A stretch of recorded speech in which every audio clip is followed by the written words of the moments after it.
नमस्कार दोस्तों, स्वागत है आप सभी का यूपीएससी उत्कर्ष में। मेरा नाम है पूजा द्विवेदी।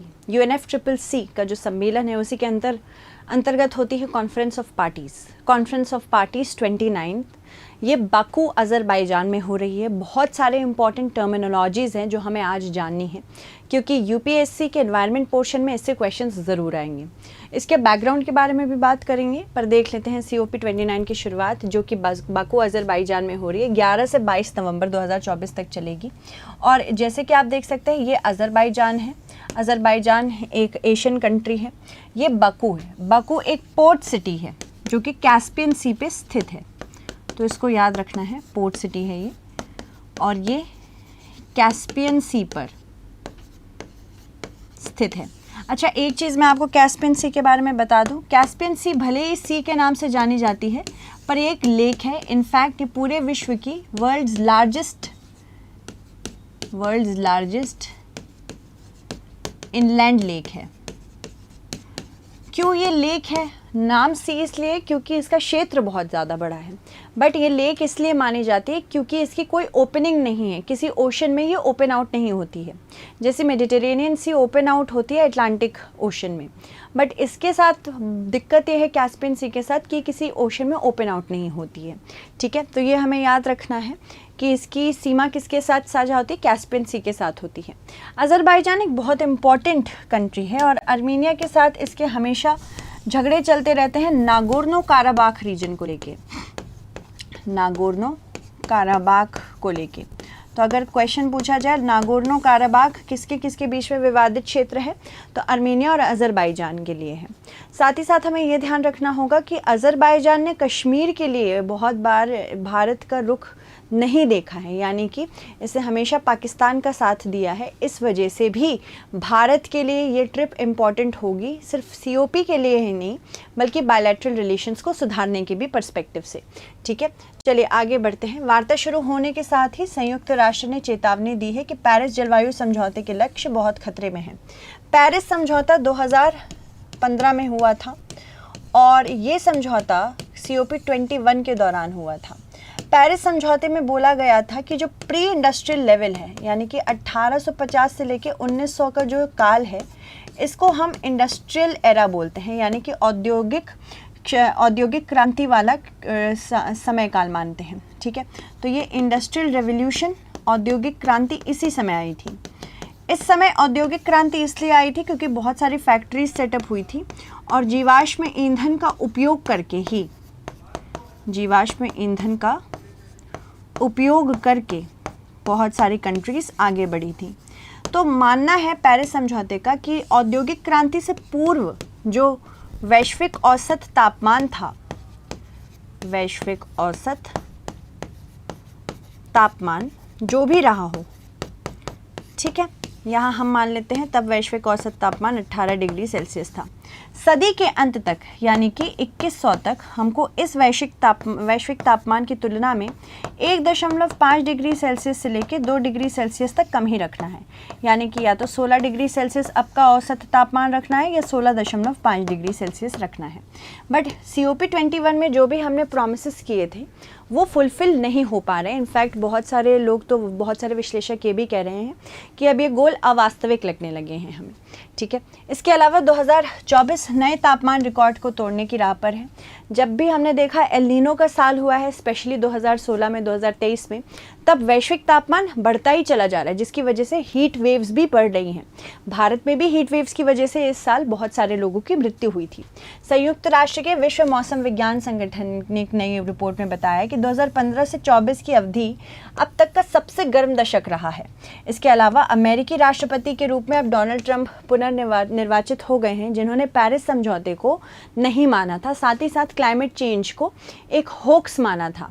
होक्स यानी कि ये इनका कहना था कि क्लाइमेट चेंज जैसी कोई चीज़ होती ही नहीं है।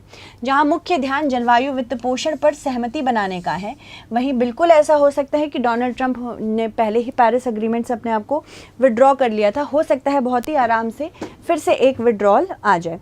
तो ये चीज़ हमें ध्यान रखनी है कि कंटिन्यूसली हमें अपने आप को कंटिन्यूसली हमें अपने आप को बढ़ावा देना होगा कि हम जल्दी वित्तीय सहायता ले सकें। कौन भुगतान करेगा? कितनी राशि की आवश्यकता है, ये अनुकूलन के लिए कैसे काम आएगी, शमन, हानि, क्षति से निपटने के लिए धन का उपयोग कैसे होगा, इन सारी चीज़ों पर ध्यान केंद्रित रहेगा।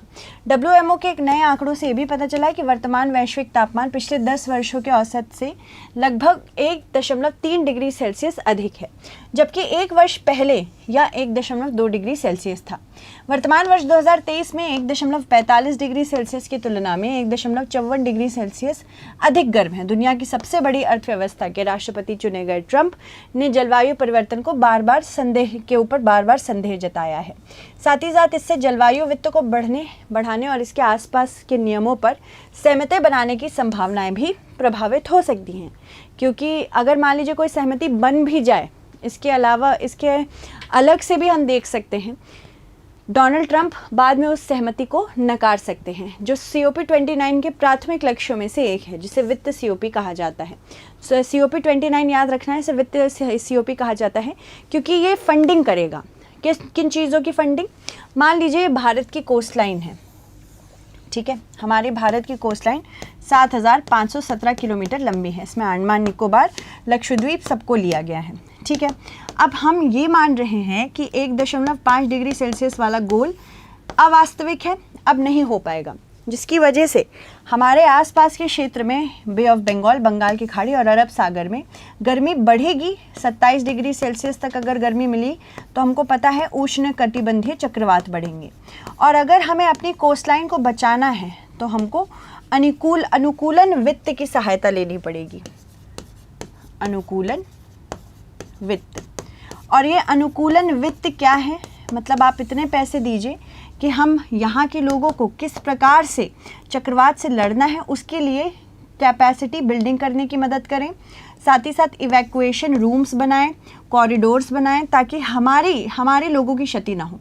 इसके बाद शमन वित्त भी चाहिए, किस प्रकार से हानि को कम करना है। जितनी भी रोड्स, इंफ्रास्ट्रक्चर यहाँ पे चक्रवात की वजह से ख़राब होगी, जितना एग्रीकल्चर लॉस होगा, इसको वापस से हमें कैसे ठीक करना है। तो यही वित्त मदद हमें चाहिए अनुकूलन के लिए और शमन के लिए।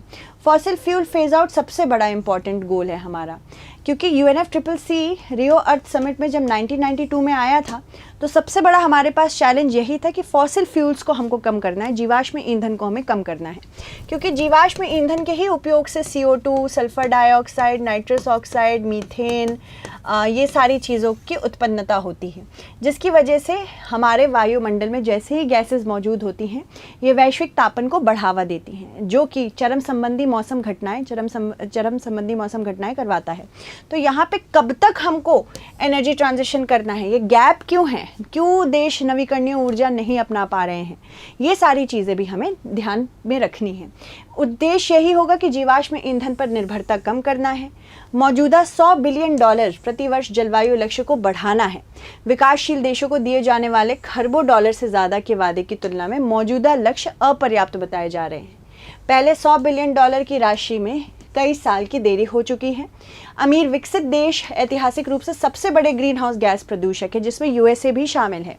इसके अलावा जो आज भी की वैश्विक गर्मी के लिए जिम्मेदार है, लेकिन संरक्षणवाद, प्रतिशोधात्मक व्यापार, युद्ध और साथ ही साथ बढ़ती मुद्रास्फीति के कारण उनसे अपनी वित्तीय प्रतिबद्धताओं को बढ़ाना एक चुनौती के रूप में सामने आ रही है। ग्लोबल साउथ का वित्तीय बोझ कोपेनहेगन में लगाए गए अनुमान से कई गुना बढ़ गया। कोपेनहेगन के समय में जो हमने सोचा था कि वित्तीय रूप से इतने की ज़रूरत होगी, अब इससे लगातार बढ़ता चला जा रहा है, पर हमें वित्त मिल नहीं रहा है। इसके अलावा यही कारण है कि शुरू होने से पहले ही बाकू सम्मेलन को वित्त COP के रूप में वर्णित किया जा रहा है। विकसित देशों द्वारा अतीत की प्रतिबद्धताओं को पूरा करने में लगातार विफलता से उत्पन्न निराशावाद के बावजूद बाकू वार्ता किसी भी अन्य COP की तुलना में अधिक मजबूत आधार पर शुरू हुई है। कॉन्फ्रेंस ऑफ पार्टीज बेसिकली 1992 में जब रियो पृथ्वी शिखर सम्मेलन हुआ था, इससे पहले 1985 में वियना अभिसमय और मॉन्ट्रियल प्रोटोकॉल 1987 में जब हुआ, तो हमें समझ में आया कि अगर हम ओजोन के शरण से बच सकते हैं तो हम जीवाश्म ईंधन के उपयोग को कम करके ग्रीन हाउस गैसेस से भी बच सकते हैं, बट इसका बेहतर सब्स्टिट्यूट हमको नहीं मिल रहा है। जलवायु परिवर्तन पर संयुक्त राष्ट्र फ्रेमवर्क कन्वेंशन या फ्रेमवर्क अभिसमय नामक एक बहुपक्षीय संधि पर हस्ताक्षर किया, जिनका उद्देश्य था कि ग्रीन हाउस गैसेस सांद्रता को स्तर पर स्थिर करना, जिससे जलवायु प्रणाली में खतरनाक मानव जनित हस्तक्षेप को रोका जा सकता है।